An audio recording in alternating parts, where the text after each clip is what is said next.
लखनऊ आपको लिए चलते हैं, जहां पर सूबे के मुख्यमंत्री योगी क्या कुछ कह रहे हैं, सुनिए। और उस महाआयोजन के अवसर पर आप सभी को उत्तर प्रदेश आने का अवसर प्राप्त हुआ। यहां से आपको कुछ स्थलों को उत्तर प्रदेश के अंदर देखने का भी सौभाग्य प्राप्त होगा, जिसमें अयोध्या में श्री राम जन्मभूमि, वहां पर भी काफी इस समय प्रेशर है।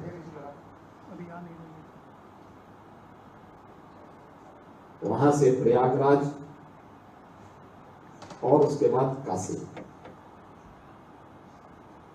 तीनों ऐसे स्थल हैं जहां पर वर्तमान में बहुत देश और दुनिया से आए हुए श्रद्धालुजन बड़ी श्रद्धा भाव के साथ आकर के आस्था को वहां पर व्यक्त कर रहे हैं। यह एक अवसर है हम सबके सामने, जब हम लोग इस आयोजन के साक्षी बनने जा रहे हैं और इस आयोजन के माध्यम से हम लोग भारत की आस्था को दुनिया के सामने भी दिखा करके अपनी ताकत का एहसास भी करा रहे हैं। मित्रों, उत्तर प्रदेश आप जैसे भी जानते हैं कि देश की आबादी का सबसे बड़ा राज्य है और 25 करोड़ की आबादी इस राज्य में निवास करती है। यह हमारा सौभाग्य है कि प्रधानमंत्री मोदी जी के मार्गदर्शन और नेतृत्व में पिछले 10 वर्ष के अंदर देश के अंदर जो एक माहौल खड़ा हुआ, पहली बार देश की आस्था को सम्मान प्रधानमंत्री मोदी जी की लीडरशिप में प्राप्त हुआ। उन्होंने भारत के इस पोटेंशियल को पहचाना और आज भारत के अंदर उन सभी स्थलों को फिर से मान्यता प्राप्त हुई जिनके लिए भारत के रूप में जाना जाता था। आपको अयोध्या जाने का अवसर प्राप्त होगा। 500 वर्षों का इंतजार समाप्त हुआ। अयोध्या में रामलला फिर से विराजमान हुए। अयोध्या में पिछले 1 वर्ष के अंदर जो टोटल श्रद्धालु और पर्यटक अयोध्या में आए, उसकी गिनती कर पाना बहुत चुनौती। श्रद्धालु और पर्यटक अयोध्या में आए, उसकी गिनती कर पाना बहुत चुनौतीपूर्ण है। और चुनौतीपूर्ण इसलिए है क्योंकि 2016-17 में जब प्रदेश के अंदर भारतीय जनता पार्टी की सरकार नहीं थी, तब यह संख्या हुआ करती थी वहां पर मात्र 2,35,000।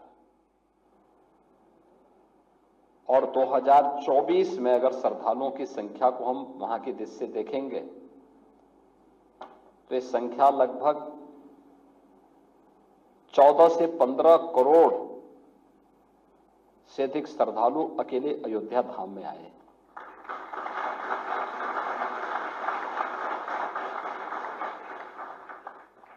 अयोध्या के लिए इस दौरान जो पब्लिक कंट्रीब्यूशन प्राप्त हुआ उसका अंदाजा आप देख सकते हैं कि उन्होंने अयोध्या के विकास के लिए, जैसे राम जन्मभूमि न्यास के लिए पब्लिक ने जो कंट्रीब्यूशन किया, श्रद्धालु जनों की सुविधा के लिए, जो कुछ भी वहां पर वर्तमान में हो रहा है, ये सभी श्रद्धालु जनों के द्वारा किए गए कंट्रीब्यूशन का ही परिणाम है। ऐसे ही काशी में, काशी विश्वनाथ धाम बनने के पहले श्रद्धालुओं की संख्या काफी कम थी और आज उनकी संख्या बढ़ करके काफी ज्यादा हो चुकी है। मैं परसों काशी में था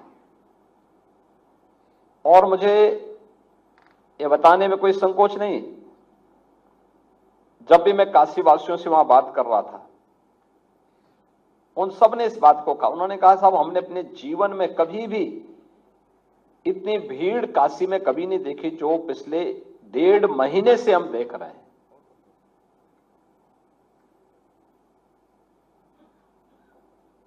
और पूरा देश आ रहा है। प्रयागराज में 2013 में भी कुंभ था। प्रयागराज के 2013 के कुंभ में कुल 12 करोड़ श्रद्धालु आए थे। आयोजन 55 दिन का था। 2019 को अर्ध कुंभ था, उसे हमने कुंभ के रूप में, प्रयागराज कुंभ के रूप में आयोजित किया था। उस अवसर पर प्रयागराज में श्रद्धालु जन और पर्यटक आए थे लगभग 24 करोड़। और इस बार अभी तक प्रयागराज महाकुंभ की दृष्टि से अगर हम देखेंगे तो अब 45 यानी कुल 45 दिन के इस आयोजन में 36 दिन हो चुके हैं। अब मात्र 9 दिन बाकी हैं। इन 8-9 दिनों को छोड़ दें तो इन 35-36 दिनों में ही 53 करोड़ श्रद्धालु प्रयागराज में आ चुका है।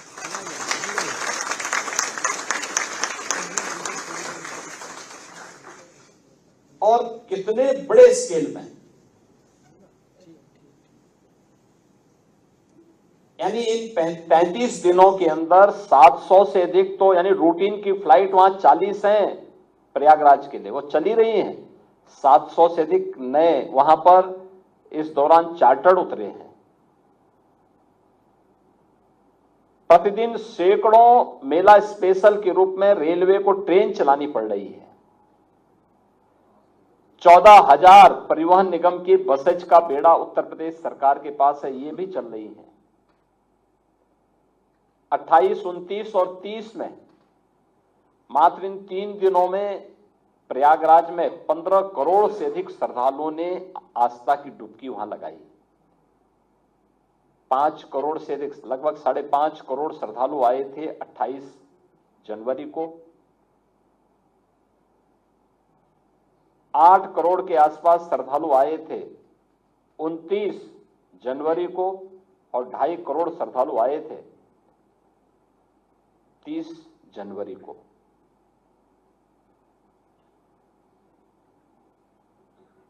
सरकार ने अपने स्तर पर, केंद्र और राज्य सरकार ने मिलकर के जनता की बुनियादी सुविधाओं को ध्यान में रख करके कुछ कार्यक्रम भी किए थे। बुनियादी सुविधाएं उनको अच्छी मिले, प्रयागराज का इंफ्रास्ट्रक्चर अच्छा हो, कनेक्टिविटी अच्छी हो, मेले का विस्तार हो, संगम में जल की प्रचुर मात्रा उपलब्ध हो। इन सब पर पहले से एक्सरसाइज चल रही थी, लगातार एक्सरसाइज चल रही थी। और अंततः वहां पर हम लोगों को ये सफलता प्राप्त हुई कि सारी व्यवस्थाओं को हम लोगों ने, कार्यक्रम को आगे बढ़ाने में सफलता प्राप्त की। और आज वहां पर, आज भी प्रातःकाल में जब 8 बजे रिपोर्ट ले रहा था तो तब तक 40 लाख श्रद्धालु केवल आज स्नान कर चुके थे। और ये दिन भर एक क्रम चलता रहेगा। Railway station, airport, bus station, parking place सब भरे हुए हैं। मेला क्षेत्र पूरा भरा हुआ है, स्नान चल रहा है।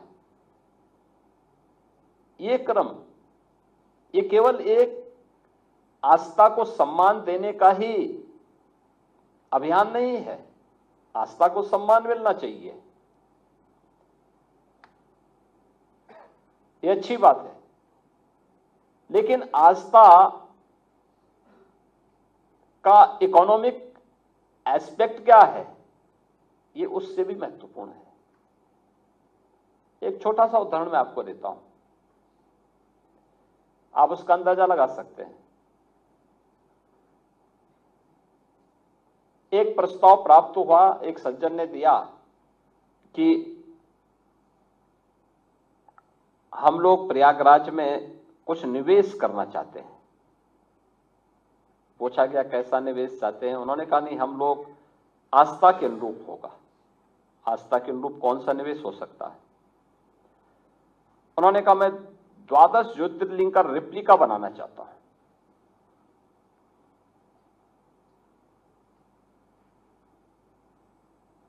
तो उन्होंने अपना एक मॉडल दिखाया कि हम इस रूप में करना चाहेंगे। तो उनसे कहा गया कि भाई ठीक है, आप एक काम करिए कि जितना भी रॉ मटेरियल है, पुराना लोहा होगा, पुराना स्टील होगा, पुराना फाइबर होगा, पुराने टायर होंगे, इनका इस्तेमाल करते हुए रेप्लिका तैयार कराओ। उन्होंने लैंड की मांग की। उन्होंने कहा आप हमें लैंड दे दीजिए, पैसा मैं लगाऊंगा और प्रॉफिट 50-50% हो जाएगा। तो नगर निगम को आदेश हुआ, नगर निगम ने उनको लैंड 11 एकड़ लैंड उपलब्ध करवाई।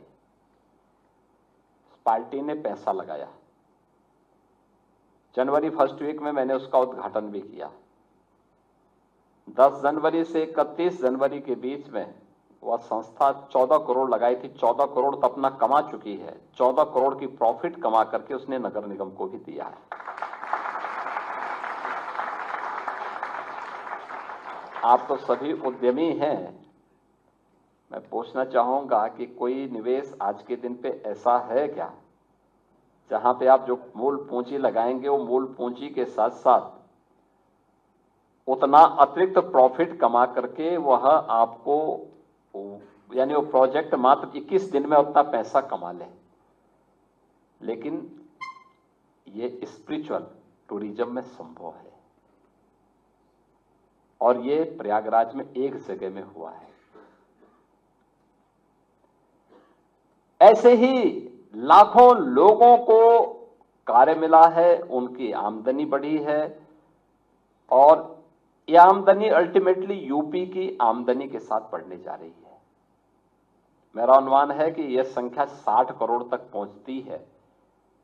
तो मान के चलिए कि यूपी की जो इकोनॉमी होगी वह लगभग 3.25 से लेकर 3.5 लाख करोड़ रुपए की अतिरिक्त यूपी की जीडीपी में बढ़ोतरी होने वाली है।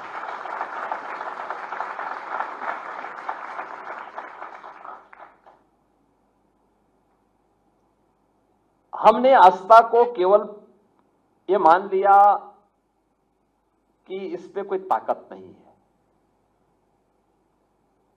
उसका दुष्परिणाम हमें भुगतना पड़ा। हम भारतीयों के मन में गुलामी के कालखंड में जो ये बात डाल दी गई कि जो भारतीय है वह कमतर करके उसको आंको, उसको महत्वहीन कर दो, उसकी कोई महत्व नहीं है, ये जो बात समझाई गई उसका दुष्परिणाम हम भुगत रहे हैं। हमें बताया गया कि जो भारत का है इसका महत्व नहीं है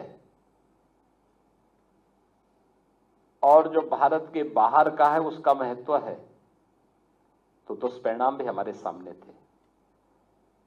मोदी जी ने पहली बार इस बात का एहसास कराया भारतवासियों को, नहीं, हमें एक भारतीय के रूप में भारत से जुड़े हुए जीवन मूल्यों को, भारत की आस्था को, भारत के प्रोडक्ट को हम महत्व देकर के स्वयं की महत्ता को बढ़ा सकते हैं। हम दूसरों की उपलब्धियों पर गौरव की अनुभूति करने की बजाय अपनी स्वयं की पूर्वजों की विरासत पर अगर हम गौरव की अनुभूति करेंगे तो हम दुनिया को बहुत कुछ दे पाएंगे। और आज प्रयागराज वही कर रहा है। प्रयागराज ने बताया है कि हमारे पास क्या स्केल है, क्या पोटेंशियल है। यह महाकुंभ प्रयागराज बता रहा है, काशी बता रही है, अयोध्या बता रहा है। कितने लोगों को रोजगार मिल रहा है, कितने लोगों की आमदनी को कई गुना बढ़ाने में मदद मिली है। कितना बृहद आयोजन बनकर के पूरा आयोजन आज देश और दुनिया को अपनी ओर आकर्षित कर रहा है। और ये जो एक पक्ष है इसका, इस पक्ष को हमने माना होता तो विदेशी सामानों से जो कभी भारत की मार्केट और बाजार भरे पड़े होते थे, ये नहीं होते। याद करना, हमने आदरणीय प्रधानमंत्री जी की प्रेरणा से 2018 में उत्तर प्रदेश के अंदर एक योजना लागू की, उसका नाम था वन डिस्ट्रिक्ट वन प्रोडक्ट का। ये उत्तर प्रदेश के अंदर परंपरागत एमएसएमई सेक्टर के प्रोडक्ट को हम लोगों ने मैपिंग की थी और फिर हर जिले के लिए एक प्रोडक्ट को आइडेंटिफाई किया। उसका नाम हमने वन डिस्ट्रिक्ट वन प्रोडक्ट रखा। हमने उसमें डिजाइनिंग में, हमने उसे पैकेजिंग में, हमने उसे टेक्नोलॉजी में, हमने उसको मार्केटिंग में मदद की। हमारा एक्सपोर्ट बढ़ा। यूपी ने देश को एक नया ब्रांड दे दिया।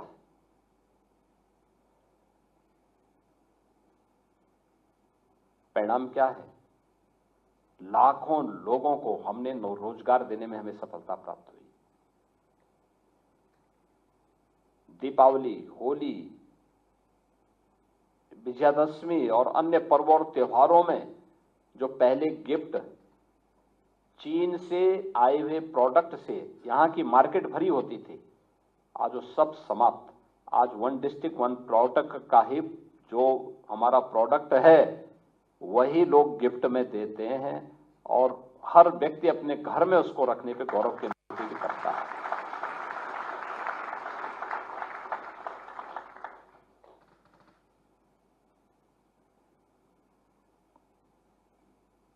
कितने बड़े पैमाने पे लोगों के अंदर, लोगों को रोजगार मिला, लोगों की आमदनी बढ़ी। मुझे याद है मुरादाबाद, ये ब्रॉस का आइटम बनती है वहां पे।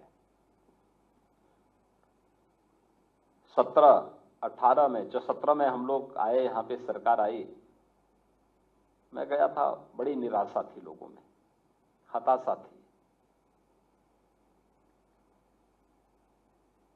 लगभग वहां पर ब्रॉस से जुड़े हुए कार्यक्रम लगभग बंदी की ओर थे।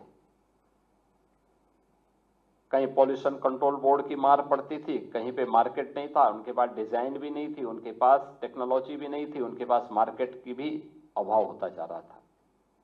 हम लोगों ने थोड़ा सपोर्ट किया, इंस्पेक्टर राज से और पॉल्यूशन कंट्रोल बोर्ड की मनमानेपन को कंट्रोल किया। परिणाम क्या था? आज वहां पे 16 से 17 हजार करोड़ रुपए के प्रोडक्ट वहां से केवल एक्सपोर्ट होते हैं, अकेले मुरादाबाद से। हमारा कारपेट सेक्टर का जो 3 महत्वपूर्ण क्षेत्र थे, भदोही, मिर्जापुर और वाराणसी, कारपेट, ये लगभग बंदी के कगार पर था। उसको हमने डिजाइन के साथ जोड़ा, टेक्नोलॉजी के साथ जोड़ा, मार्केट के साथ जोड़ा, एक्सपो मार्ट बनाया गया। आज परिणाम क्या है? जो आज से लगभग 8 वर्ष पहले बंदी की कगार पर था, आज वहां से 8 से 10 हजार करोड़ रुपए के कारपेट एक्सपोर्ट होते हैं। यानी डोमेस्टिक मार्केट की अलग वो है, लेकिन एक्सपोर्ट होते हैं। फिरोजाबाद का ग्लास का उद्योग फिर से पुनर्जीवित हो गया है। ऐसे ही जिस भी जनपद में जाएंगे वहां का प्रोडक्ट अपना एक नया क्रांतिकारी परिवर्तन करके लोगों को अपनी ओर आकर्षित कर रहा है। ये था पहले भी, लेकिन पहले ध्यान नहीं दिया गया, क्योंकि लोगों को लगता था अरे का क्या महत्व होगा। आज वही प्रोडक्ट हर व्यक्ति के घर में जा रहा है, लोग सम्मान के साथ उसको लेते हैं। हमने नकल तो की लेकिन अकल नहीं लगाई, परिणाम हमें भुगतना पड़ा, प्रदेश को, देश को भुगतना पड़ा। आज भारत जब स्वयं के प्रोडक्ट पर, स्वयं की तकनीक पर विश्वास कर रहा है तो हर भारतीय उसके साथ जुड़ने के लिए तैयार हो रहा है और उस जुड़ाव का लाभ भी भारत को प्राप्त हो रहा है। उत्तर प्रदेश ने पिछले 8 वर्ष के अंदर काफी प्रगति भी की है।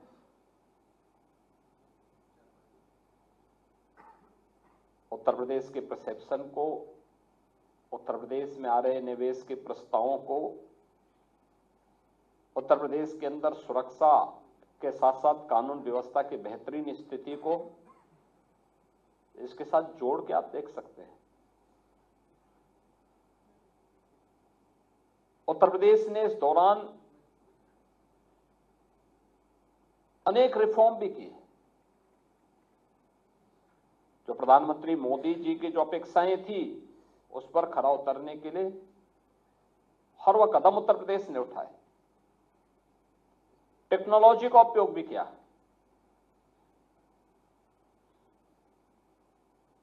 प्रदेश इन्वेस्टमेंट का एक बेहतरीन डेस्टिनेशन के रूप में उभरे, इसके लिए हम लोगों ने सिंगल विंडो प्लेटफॉर्म तो दिया ही, लैंड बैंक भी दिया, सुरक्षा का एक बेहतरीन माहौल भी दिया और एक एक स्तर पर मॉनिटरिंग के मैकेनिज्म को इतना मजबूत किया कि आज जब कोई एक बार आता है तो उसको लगता है कि हां, मुझे अपना निवेश यूपी में करना चाहिए।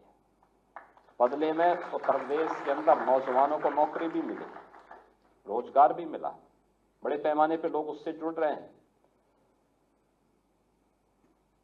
अलग अलग सेक्टर में कार्य हुए, निवेश के सेक्टर में कार्य हुए, पुलिस के आधुनिकीकरण पर कार्य हुआ, इंफ्रास्ट्रक्चर पर कार्य हुआ। हमारे पास 57,000 ग्राम पंचायतें हैं। हर ग्राम पंचायत में हम लोगों ने 5 से 6 नए रोजगार का सृजन किया है और वो गांव के ही व्यक्ति को वहां नौकरी दी, कहीं बाहर के व्यक्ति को नहीं। गांव का जो योग्यतम व्यक्ति होगा उसको हमने कहा वहां गांव में काम करेगा। और हर प्रकार का कार्य, साफ सफाई के कार्य से लेकर के बैंकिंग तक के कार्य को, कंप्यूटर ऑपरेटर से लेकर के गांव के ट्यूबवेल ऑपरेटर तक, ये सारा कार्य गांव का ही व्यक्ति गांव के अंदर कर रहा है। तो लगभग 6 से 7 रोजगार का सृजन अकेले हर ग्राम पंचायत के अंदर, गांव के अंदर हो रहा है। गांव आज आत्मनिर्भर हो रही है। उत्तर प्रदेश देश के उन चुनिंदे राज्यों में है जिनके गांव में आबादी अभी भी काफी बड़ी आबादी रहती है। उत्तर प्रदेश में 65 से 70% आबादी अभी भी ग्रामीण क्षेत्र में निवास करती है। अर्बनाइजेशन हमारे यहां काफी देर से प्रारंभ हुआ। यद्यपि उत्तर प्रदेश के अंदर पहले देश के बड़े महानगर हुआ करते थे, कानपुर देश के 4 महानगरों में गिना जाता था। लखनऊ है, आगरा है, वाराणसी है, प्रयागराज है, लेकिन समय के अनुरूप उस प्रकार का माहौल न होने के नाते लगातार डिटोरेशन होता गया और एक समय ऐसा भी आया कि जब एक प्रकार की व्यवस्थाएं ठप सी हो गई थी। लेकिन आज ऐसा नहीं है। आज तो उत्तर प्रदेश के महानगर एक नई दूरी तय करने के लिए उतावले दिखाई दे रहे हैं। अर्बनाइजेशन तेजी के साथ बढ़ा है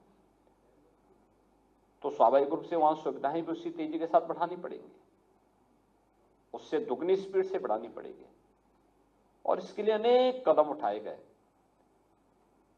और उस कदम का परिणाम ही है।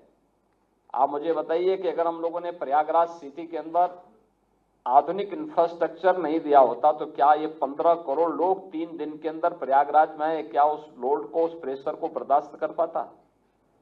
कभी नहीं कर पाता। जब हम लोग कुंभ के क्षेत्रफल को बढ़ा रहे थे, महाकुंभ का जो क्षेत्रफल वह पहले मात्र 1000 एकड़ क्षेत्रफल में होता था, 13 में 2000 हुआ, हमने उसको बढ़ा करके 10,000 एकड़ क्षेत्रफल में फैलाया। तो लोग कहते थे, उस समय लोग कहते थे कि ये सब क्यों किया? ये जो आरोप प्रत्यारोप करने वाले लोग हैं ना, ये लोग तब कहते थे इसकी आवश्यकता क्या है, ये पैसा अनावश्यक पानी की तरह बहाया जा रहा है।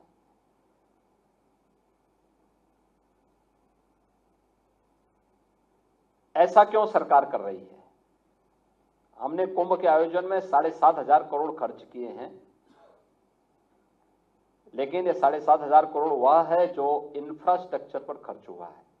खासतौर पर प्रयागराज में 14 नए फ्लाईओवर बने, 6 अंडरपास बने, 200 से अधिक सड़कों के चौड़ीकरण का कार्य हुआ, नए कॉरिडोर बनाए गए, रेलवे स्टेशन का विस्तारीकरण हुआ, एयरपोर्ट के नए टर्मिनल का विस्तारीकरण वहां पे किया गया, और भी अन्य नए घाट का निर्माण हुआ। इन सब पे ज्यादा खर्च हुआ है। कुंभ मेले की व्यवस्था की दृष्टि से कुल 1500 करोड़ रुपए हमने रखे थे और वह कार्यक्रम हमारा उस रूप में आगे बढ़ा है।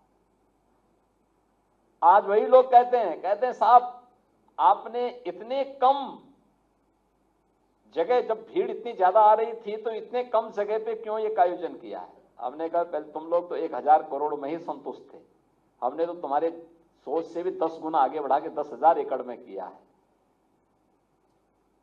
और उस समय इनके पुराने बयान को और नए बयान को अगर आप देखेंगे तो आप लोगों को स्वयं हंसी आएगी कि ये लोग, इनका कौन सा बयान सच है, यही पता नहीं लग सकता।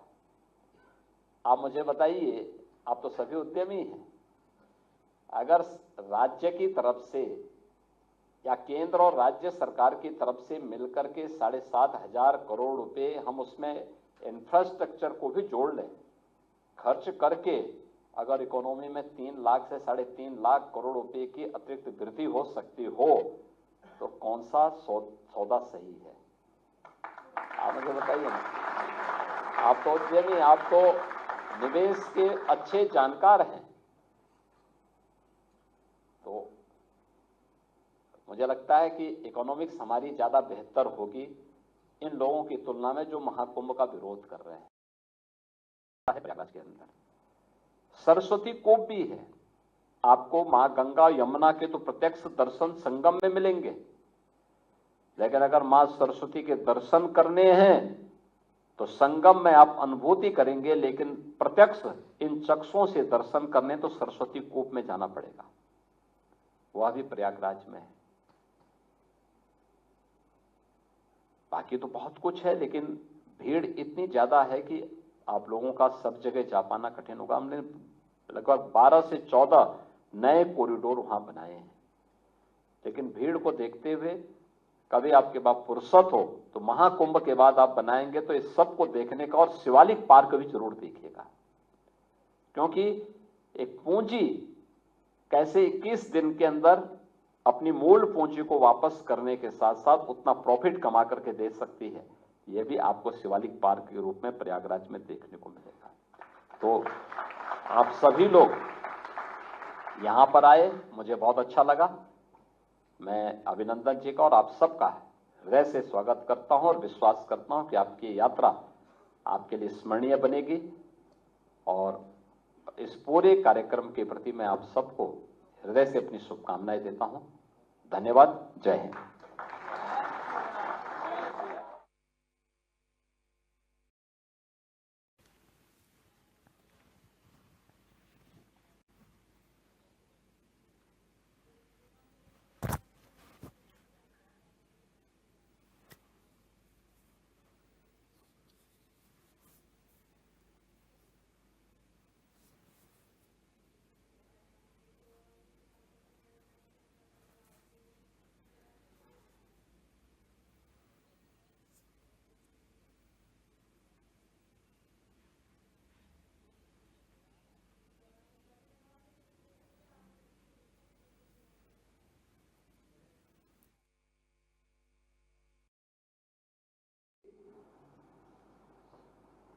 प्रयाग की अपनी महत्ता है। प्राचीन काल से ही भारत की आध्यात्मिक भूमि के रूप में प्रयागराज की महत्ता रही है। मां गंगा, यमुना और सरस्वती की त्रिवेणी प्राचीन काल से वहां पर है और भगवान राम जब वनवास काल खंड में जाते हैं तो पहला दर्शन उनको वहां पे महर्षि भारद्वाज का होता है। महर्षि भारद्वाज की ही आज्ञा से वे महर्षि वाल्मीकि से मिलते हैं और महर्षि वाल्मीकि उनको चित्रकूट में रहने की सलाह देते हैं जब वनवास में भगवान राम जा रहे होते हैं। और इसलिए 14 वर्ष वनवास के बाद जब भगवान राम वापस आते हैं तो सबसे पहले महर्षि भारद्वाज का दर्शन करने के लिए इसी प्रयागराज में उतरते हैं। प्रयागराज के जो इष्ट देव हैं वो भगवान बेनी माधव हैं, भगवान का बाल रूप है, भगवान विष्णु का, और उन्हीं का स्वरूप है अक्षय वट जो प्रत्यक्ष दर्शन हमें देते हैं। अक्षय वट के बारे में ये मान्यता है कि ये प्रलय काल में भी रहता है। मुगल शासकों ने अक्षय वट को नष्ट करने के लिए प्रयास किए लेकिन वो नहीं नष्ट हो पाया। आज भी अभी अक्षय रूप में आज भी खड़ा है, यानी जो कभी क्षय नहीं हो सकता वही अक्षय है, तो उस रूप में खड़ा है। मां सरस्वती प्रत्यक्ष रूप से संगम में नहीं दिखाई देगी, उसकी अनुभूति होती है, लेकिन आपको दर्शन करना हो तो कूप भी उसी किले के अंदर मौजूद है। तो ये प्रयागराज का है और मुख्य रूप से महाकुंभ की अपनी परंपरा है। देवासुर संग्राम में जब देवताओं और असुरों के बीच युद्ध हुआ था उसके बाद की अन्य कहानी चलती है। बाद में उनमें समुद्र मंथन की प्रक्रिया से जुड़ती है, उसमें अनेक प्रकार के वो निकलते हैं, रत्न निकलते हैं, उन्हीं में विष भी है, अमृत भी है। अमृत की 4 बूंदें जिन 4 क्षेत्रों में गिरी थी उसमें से प्रयागराज एक है, दूसरा हरिद्वार है, तीसरा नासिक है, चौथा उज्जैन है। इन 4 स्थलों पर कुंभ के आयोजन होते हैं और यह महाकुंभ की भूमि प्रयागराज है, वह आयोजन वर्तमान में चल रहा है। काशी भगवान विश्वनाथ की पावन धरा है।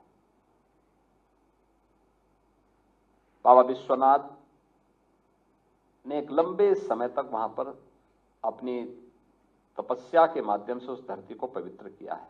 यह भी दुनिया की प्राचीनतम नगरी है, ज्ञान की नगरी के रूप में जानी जाती थी, आध्यात्मिक नगरी के रूप में जानी जाती है और भारत की आध्यात्मिक परंपरा की राजधानी के रूप में भी विख्यात रही है काशी। आज भी उसके अंदर वो प्राचीनता मौजूद है और प्रधानमंत्री मोदी जी आज काशी से ही देश का प्रतिनिधित्व कर रहे हैं। उन्होंने काशी को उसकी प्राचीन धरोहर को संरक्षित करते हुए नए कलेवर के रूप में डेवलप किया है। अयोध्या ये मानवता की पहली भूमि है। भगवान मनु से लेकर के भगवान ऋषभ देव से लेकर के परंपरा आगे बढ़ती है। जैनी परंपरा के 4 महत्वपूर्ण तीर्थंकर भगवान ऋषभ देव उसी अयोध्या में पैदा हुए थे। उनके बारे में कहा जाता है कि वे पहले राजा हैं, लेकिन ऋषि होने के नाते उन्होंने उसको नहीं मान्यता दी, तो पहले राजा के रूप में मनु को आगे मान्यता मिली। प्रलय के बाद जिन्होंने सृष्टि की रचना करने और शासन व्यवस्था को संचालित करने के लिए जो नियम बनाए उनको इस रूप में मान्यता मिली और उसी परंपरा में बाद में भगवान राम का जन्म होता है। बाद में राम जन्मभूमि के नाते अयोध्या देश और दुनिया के अंदर जानी गई। तो अयोध्या इस रूप में, अयोध्या धाम पड़ता है मां सरयू के तट पे। प्रयागराज मां गंगा और यमुना की संगम में प्रयागराज स्थित है।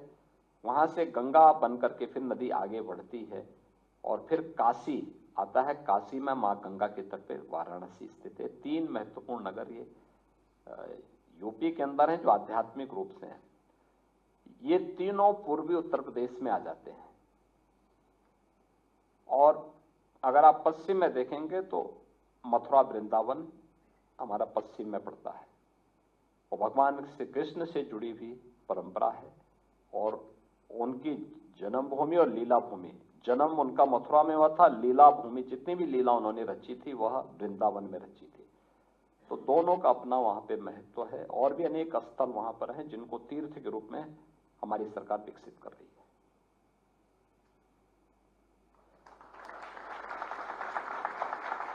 चलिए, बहुत बहुत धन्यवाद आप लोगों को, अभिनंदन आप लोगों का।